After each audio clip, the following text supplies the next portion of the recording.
آپ کے سامنے پیش کرنے لگا ہوں خدیجۃ الکبریٰ رضی اللہ تعالیٰ عنہا۔ ان کا تعارف یہ ہے کہ یہ نبی علیہ السلام کی بیوی ہے۔ سارے بولیں گے یہ میرے نبی علیہ السلام کی بیوی ہے۔ اللہ نے اپنے محبوب کی شریک حیات کو خدیجۃ الکبریٰ کی شکل میں پسند فرمایا ہے۔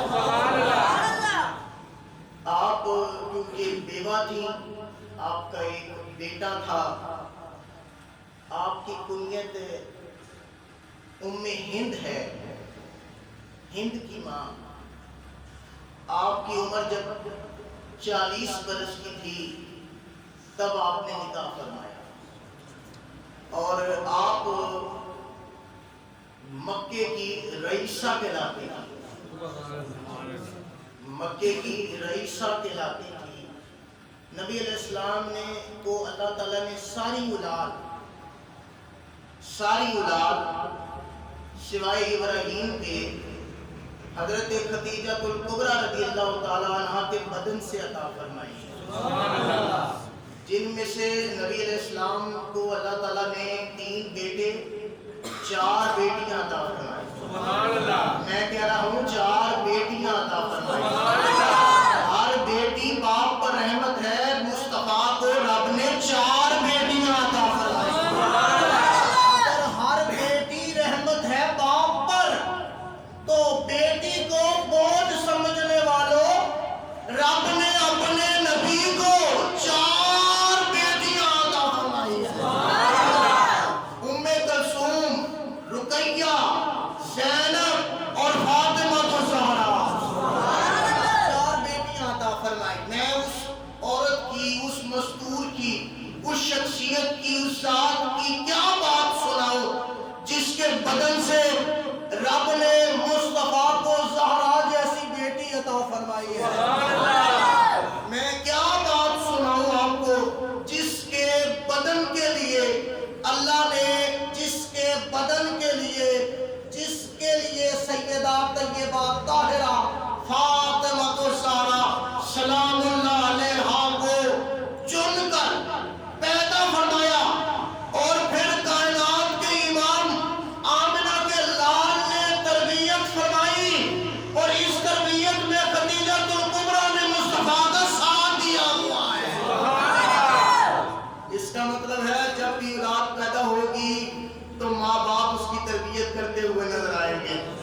اب میں اس تربیت کی کوئی جھلک آپ کے سامنے پیش کرنے لگا ہوں، ذرا سماعت فرمائیے گا۔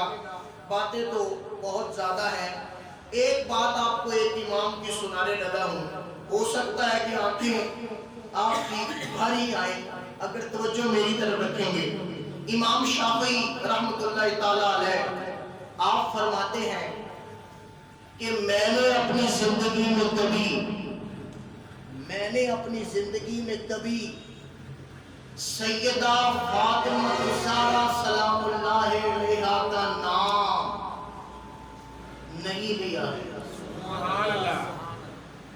میں نے اپنی پوری زندگی میں کبھی بھی سیدہ فاطمہ نہیں کہا، جب بھی کہا ہے یہ کہا ہے یہ نبی کی بیوی ہے، نبی کی بیٹی ہے۔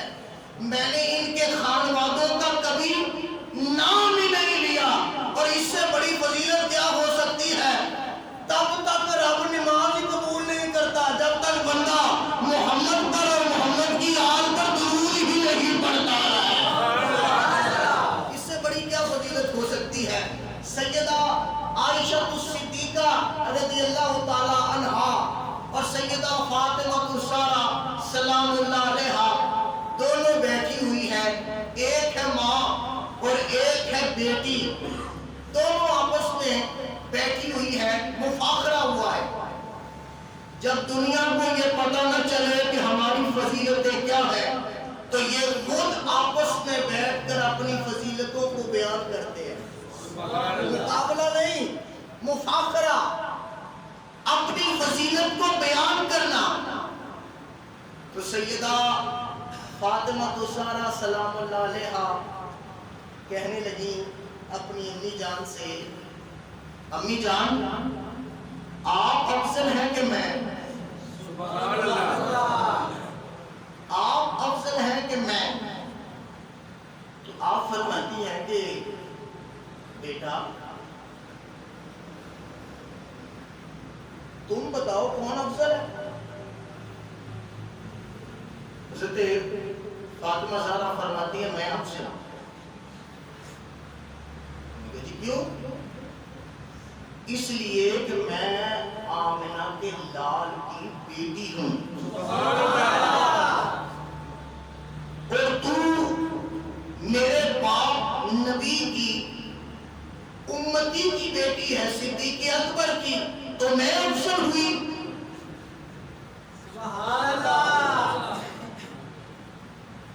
میں افضل ہوئی تو مسکرا کر عرض کرنے لگی حضور اگر اجازت ہو تو میں بھی جواب پیش کروں؟ انہوں نے کہا جی آپ پیش کریں۔ تو حضرت عائشہ صدیقہ رضی اللہ تعالیٰ عنہ فرماتی ہیں قیامت والے دن آپ علی کی بیوی ہوں گی اور میں نبی کی بیوی ہوں گی، بتائیے آپ افضل ہیں کہ میں افضل ہوں؟ سیدہ یہ سن کر تھوڑی سی غمگین ہوئی، پریشان ہوئی، آنسو بہنے لگے۔ تو حضرت عائشہ صدیقہ اٹھی، اور اپنے سر سے چادر اتاری۔ آج آپ پتہ نہیں کیا سن رہے ہیں، میں آپ کو کیا سنانا چاہ رہا ہوں۔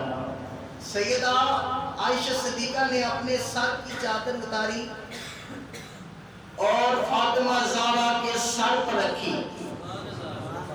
رکھنے کے بعد کھڑی رہی، بیٹھی نہیں، کھڑی رہی، گلے میں لگایا، بیٹھی رہی، ان کے ساتھ کھڑی رہی۔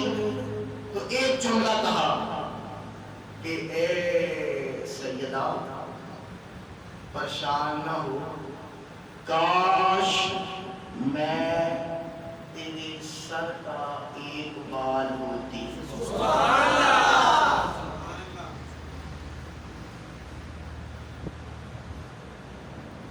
کاش میں نبی کی بیوی اور ملکہ نبی کے گھر میں حجرے میں قبر رسول، وہ عائشہ صدیقہ کہتی ہے کاش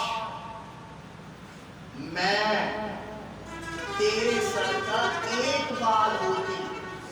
پوچھا گیا آپ نے ایسا کیوں فرمایا؟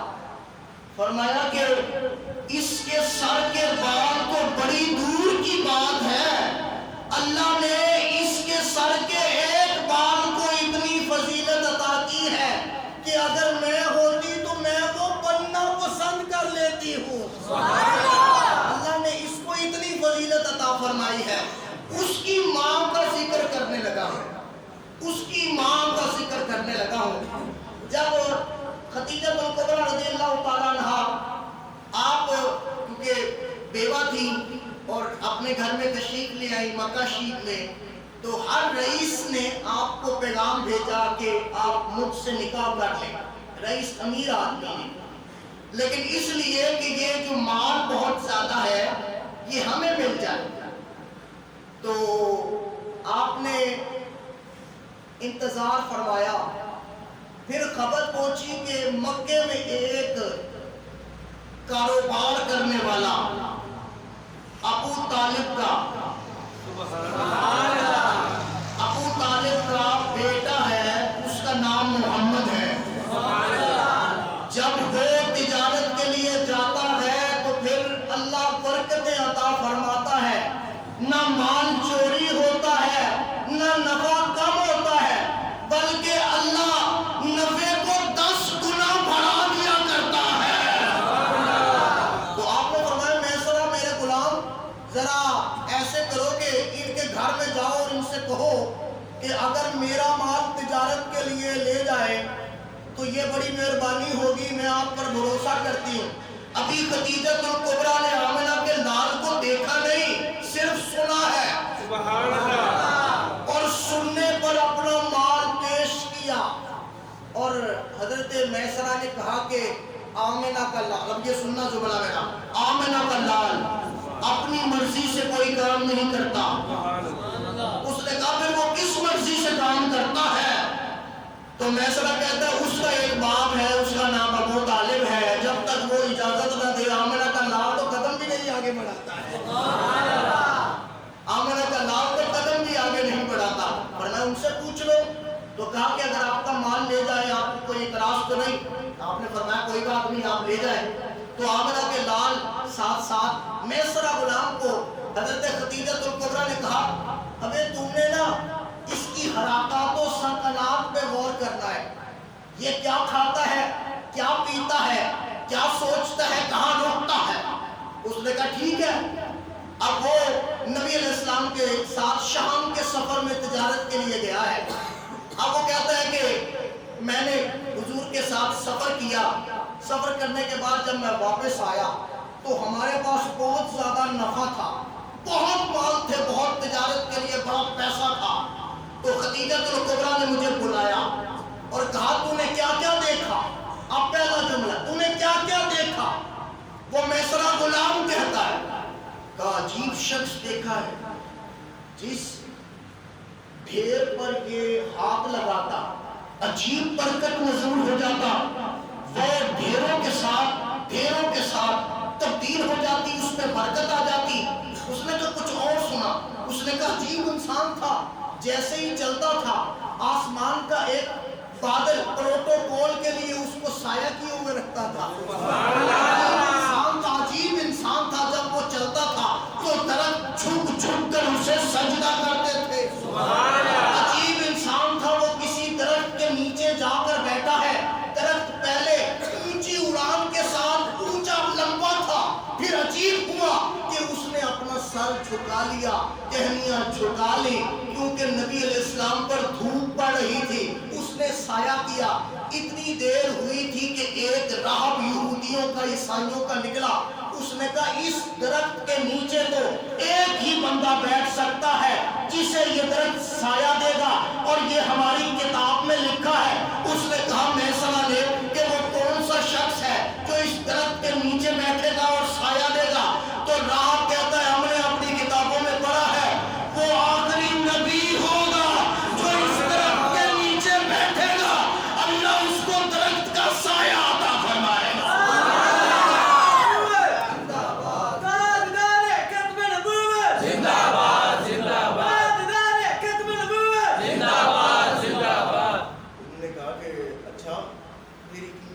मुझसे निकाह कर ले, उनसे कहो मुझसे निकाह कर ले। उसने कहा कि हजरत दरअसल मसला ये है कि ये अपनी इजाजत से कुछ नहीं करता, इसका एक बाप है अबू तालिब, वो उसकी इजाजत से करता है। फरमाया जाओ उसको मेरा पैगाम देकर आ। वो गए और उनसे जाकर कहा कि हजरत अबू तालिब से, हैं अब जरा सुनना, मोहम्मद का निकाह जिसकी इजाजत से हो उसे अबू तालिब कहते हैं। मोहम्मद का निकाह जिसकी इजाजत से हो उसे अबू तालिब कहते हैं। उन्होंने करीब जाकर कहा कि हमारी मलिका कहती है कि हमने आपके बेटे से निकाह करना है, आपकी इजाजत है? फरमाया अच्छा देखता हूँ, सोच कर जवाब देता हूँ। थोड़ी देर गुजरी, फरमाया ठीक है मैं अपने शहजादे का निकाह तुम्हारी मलिका से कर देता हूँ, लेकिन ये ना समझना कि तुम्हारी मलिका है, ये आसमान दुनिया का चांद है, और ये ऐसा बरकत वाला है, ऐसा बरकत वाला है कि जब मैं अपने बच्चों को अपने साथ बिठा कर खाना खिलाता हूँ तो अली भी बैठे हैं, जाफर भी बैठे हैं, और अकील भी बैठे हैं, मेरे सारे बच्चे बैठे हैं, वो खाना खाने के लिए आगे हाथ बढ़ाते हैं। हजरत अबू तालिब कहते नहीं नहीं, अभी तुमने नहीं खाना, खाना तब शुरू करना है जब मेरा बेटा मोहम्मद आ जाए। नबी अलैहिस्सलाम जब तशरीफ लाते खाना उतना ही होता, सारे पेट भर के खा लेते। जब नबी ना आते फिर कोई पेट भर के खाना ना खा सकता।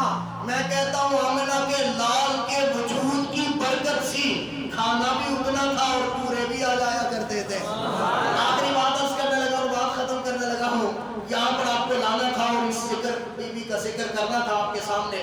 जब कहा ना कि तुम्हारे बेटे का निकाह हमने अपनी मलिका से करना है, बारात लेकर आ जाओ, बारात लेकर आ जाओ। तो हुजूर अलैहिस्सलाम के चचा, हुजूर की फूफियाँ और नबी अलैहिस्सलाम के चचा हज़रत अबू तालिब और नबी अलैहिस्सलाम बारात लेकर खदीजतुल कुबरा के घर में आए। जी बात है, आमना का लाल आज दूल्हा बना है। जब दूल्हा बना ना तो खदीजतुल कुबरा रज़ी अल्लाह ताला अन्हा के पास गए। जब वहाँ पहुँचे तो कहा हुजूर इंतज़ाम, अब वो बहुत बड़ा इंतज़ाम था, अब मलिका रईसा थी, बहुत बड़ा इंतज़ाम था। तो कहा कि अब निकाह की बारी है, निकाह की बारी है। तो कहा कि मक्के में तो एक ही शख्स है जो अरबी भी बड़ी जानता है, फसाहत भी बड़ी जानता है, बलागत भी बड़ी जानता है, तो अगर वो निकाह पढ़ाए तो फिर ठीक है। तो फरमाया उसे बुला लो। कहा हुजूर बुलाने की क्या जरूरत है, आमना का लाल का जो बाप है वो तालिब, उसके पास तो काबे की चाबियां होती हैं, उसके पास तो कायनात के हर दरवाजे की चाबी होती है। अब हम उसी को कहेंगे कि वो हमारे बेटे का निकाह पढ़ाए। हजरत खदीजतुल कुबरा ने दरखास्त पेश की कि हुजूर आप हमारा निकाह पढ़ाएं। वो आगे आए, वो आगे आए और उन्होंने निकाह पढ़ा दिया आमना के लाल का खदीजतुल कुबरा के साथ। अब मैं एक बात करके बात खत्म करने लगा हूँ।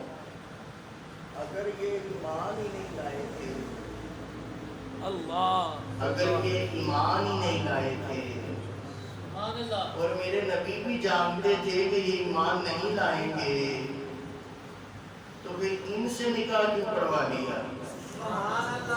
ये निकाह को परवाना बता रहा है कि ये रब की बारगाह में मकबूल है। 10 रमजान मुबारक को आपका विसाल हुआ। नबी अलैहिस्सलाम आपसे बेतहाशा प्यार फरमाते। जब आपका विसाल हो गया और 3 दिन के बाद फिर हज़रत अबू तालिब का भी विसाल हो गया, नबी अलैहिस्सलाम ने फरमाया कि ये पूरा साल आमुल हुज़्न है, गम का साल है। और ये आपकी तारीख की कुछ बातें आपके साथ खुशगुजार की। अल्लाह रब्बुल इज्जत की बारगाह में दुआ है।